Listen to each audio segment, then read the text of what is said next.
आज की वीडियो में हम पढ़ेंगे प्लाज्मा मेम्ब्रेन के बारे में। प्लाज्मा मेम्ब्रेन को सेल मेम्ब्रेन भी बोलते हैं।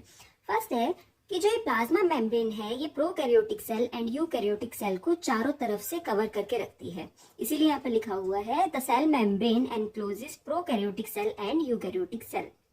उसके बाद है कि प्लाज्मा मेम्ब्रेन थिन होती है, फ्लेक्सिबल होती है, डायनेमिक होती है एंड सिलेक्टिवली परमिएबल होती है। सिलेक्टिवली परमिएबल का मतलब ये है, देखो ये सेल की स्ट्रक्चर है, ये प्लाज्मा मेम्ब्रेन है। प्लाज्मा मेम्ब्रेन ने सेल को चारों तरफ से कवर करके रखा हुआ है।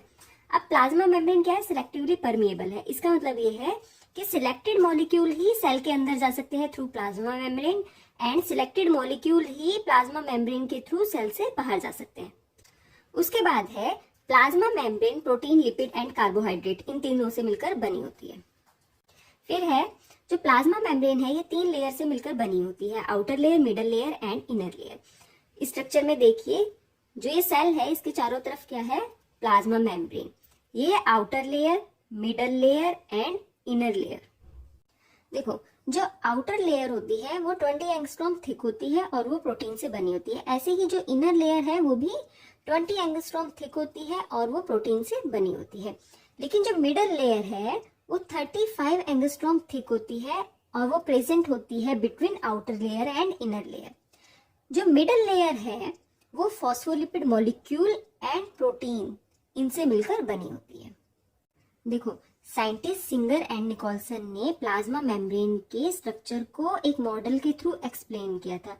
उस मॉडल का नाम रखा गया Singer and Nicolson fluid mosaic model. ठीक है, इस मॉडल के अकॉर्डिंग क्या था कि जो प्लाज्मा मेम्ब्रेन है वो बाई लेयर्ड लिपिड मॉलिक्यूल्स की बनी होती है और इसमें प्रोटीन मॉलिक्यूल्स एम्बेडेड होते हैं। ठीक है, अब जो प्रोटीन मॉलिक्यूल्स एम्बेडेड होते हैं लिपिड लेयर में वो 2 टाइप के होते हैं। First is peripheral protein, second is integral proteins. Singer and Nicolson ने इसी फ्लूइड एंड मोज़ेक मॉडल को एक्सप्लेन किया था। उनके अकॉर्डिंग क्या था कि फॉस्फोलिपिड बाइलेयर होती है, ये देखो बाइलेयर है और इसके बीच में प्रोटीन एम्बेडेड होते हैं। ये है इंटीग्रल प्रोटीन और ये है पेरिफेरल प्रोटीन। बहुत सारे फॉस्फोलिपिड मॉलिक्यूल्स मिलकर ही फॉस्फोलिपिड बाइलेयर बनाते हैं। ठीक है, अब जो ये फॉस्फोलिपिड मॉलिक्यूल है उसकी स्ट्रक्चर कैसी होती है? देखो ये हमने यहाँ पर स्ट्रक्चर अलग से ड्रॉ कर ली है। इसमें ये है हाइड्रोफिलिक हेड। हाइड्रोफिलिक हेड का मतलब ये है कि जो ये हेड रीजन है ये वाटर लविंग होते हैं और ये है हाइड्रोफोबिक टेल। हाइड्रोफोबिक टेल का मतलब है कि टेल है वो वाटर से रिपेल होती है, मतलब वाटर से डरती है। इसीलिए आप डायग्राम में देखोगे कि जो चीज डरती है ना वो हमेशा अंदर की तरफ रहती है। ये हाइड्रोफोबिक टेल है, ये डरती है वाटर से, तो ये क्या है? अंदर की तरफ है। और जो हाइड्रोफिलिक हेड है, वाटर लविंग होता है, ये बाहर की तरफ है। ठीक है, अब हम पढ़ेंगे कि जो फॉस्फोलिपिड बाइलेयर है उसमें कौन कौन से प्रोटीन एम्बेडेड होते हैं।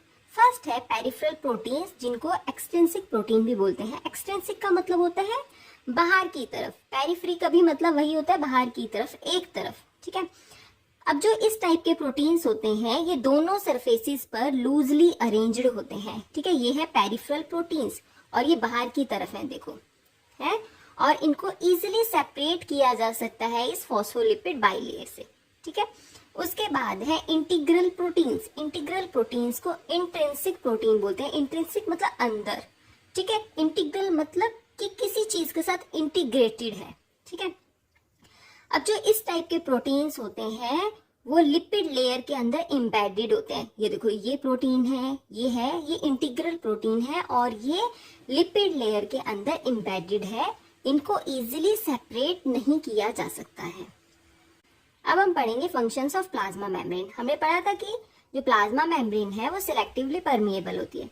ठीक है, जो प्लाज्मा मेम्ब्रेन है वो आयंस एंड मॉलिक्यूल्स के ट्रांसपोर्टेशन को रेगुलेट करती है। मतलब प्लाज्मा मेम्ब्रेन ही चेक करेगी कि कौन से आयन एंड मॉलिक्यूल सेल के अंदर जाएंगे एंड कौन से आयन एंड मॉलिक्यूल सेल से बाहर आएंगे। नेक्स्ट फंक्शन है, देखो जो बैक्टीरिया है या फिर कुछ और ऑर्गेनिजम्स हैं जिनमें प्लाज्मा मेम्ब्रेन स्टिमुलस को रिसीव करने का वर्क करती है। नेक्स्ट है The inner membrane of mitochondria possess electron transport chain and takes part in respiration. Next है कि plasma membrane important role play करती है in the process of endocytosis and exocytosis. इसको हम एक एग्जांपल से देखेंगे। देखो, मान लीजिए कोई पैथोजन है, उसने सेल के ऊपर अटैक किया, ठीक है, हमारी बॉडी को पता चल गया कि पैथोजन ने अटैक किया है, हम डॉक्टर के पास गए, डॉक्टर ने हमें मेडिसिन दी। अब वो मेडिसिन कैसे वर्क करेगी? जो मेडिसिन है ब्लड के थ्रू हमारे सेल में जाएगी।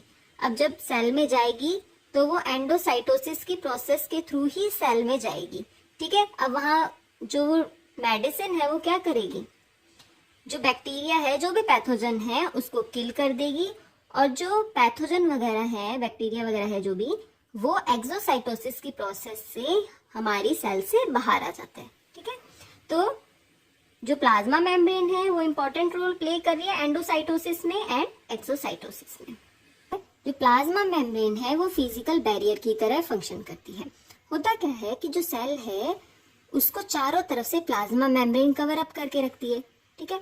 तो क्या होता है, सेल के अंदर क्या है, सेल ऑर्गेनेलीज प्रेजेंट है, जैसे राइबोसोम, लाइसोसोम हो गया, न्यूक्लियस हो गया, ठीक है, एंडोप्लाज्मिक रेटिकुलम, बहुत सारी सेल ऑर्गेनेलीज होती हैं। अब क्या होगा, जो सेल का एक्सटर्नल एनवायरनमेंट है वो सेल ऑर्गेनेलीज को अफेक्ट नहीं कर सकता, ठीक है। क्यों? क्योंकि प्लाज्मा मेम्ब्रेन प्रेजेंट है सेल के चारों तरफ। इसी वजह से हम कह सकते हैं कि जो प्लाज्मा मेम्ब्रेन है वो as a physical barrier work करती है।